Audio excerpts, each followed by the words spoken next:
समाचार विगतवार शरूआत उनाळानी थई छे पण मौसम प्रमाणे लागे छे ચોમાસા જેવી। राज्यमां गत मोडी रात्रे કેટલાક ઠેકાણે કમોસમી વરસાદ વરસ્યો છે। અમદાવાદમાં મોડી રાત્રે વીજળીના કડાકા ભડાકા સાથે વરસાદ ખાબક્યો છે। સાથે જ અમરેલી પંથકમાં પણ વરસાદી માહોલ બન્યો હતો। મોડી રાત્રે સાવરકુંડલામાં ગાજવીજ સાથે વરસાદ પડ્યો તથા બાબરા અને અન્ય પંથકમાં પણ વીજ કડાકા સાથે વરસાદ ખાબક્યો છે।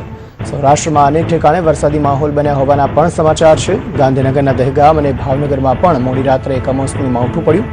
ભાવનગરમાં મોડી રાત્રે ગાજવીજ સાથે વરસાદ થતા રસ્તાઓ પર પાણી ભરાયા। કમોસમી વરસાદને પગલે શિયાળુ પાકમાં નુકસાન થવાની ભીતિ છે, જેને પગલે ખેડૂતોમાં ચિંતા વ્યાપી છે। હવામાન વિભાગની માહિતી પ્રમાણે 3 માર્ચે વેસ્ટર્ન ડિસ્ટર્બન્સની અસર દેશના ઉત્તર અને પશ્ચિમ વિસ્તારમાં સર્જાઈ છે। उत्तर भारतना पंजाब, राजस्थान और हरियाणा में वरसादनी आगाही करवामां आवी छे। साथ ही मध्य भारत में मध्यप्रदेश, मराठावाड़ा और विदर्भ में मेघमहेर थई छे और आ विस्तार में आगामी 48 कलाक में वरसादी माहौल रहेशे तेवी आगाही पण कराई छे। तथा मोडी रात्रे दक्षिण राजस्थान और उत्तर गुजरात पर अपर एयर साइक्लोनिक सर्क्युलेशन स्थिति सर्जाई छे, जेनी असर राजस्थानना सरहदी विस्तारों में जोवा मळी छे और वातावरण में अचानक पलटो आव्यो छे। आ साथे गुजरातना पंचमहाल, साबरकांठा, बनासकांठा और अरवल्ली सहितना विस्तारों में वरसाद पड़े तेवुं अनुमान छे।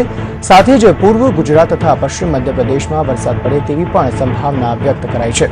अत्रे उल्लेखनीय छे कि 2 दिवस पहला हवामान विभागे गुजरात में वरसादनी आगाही करी।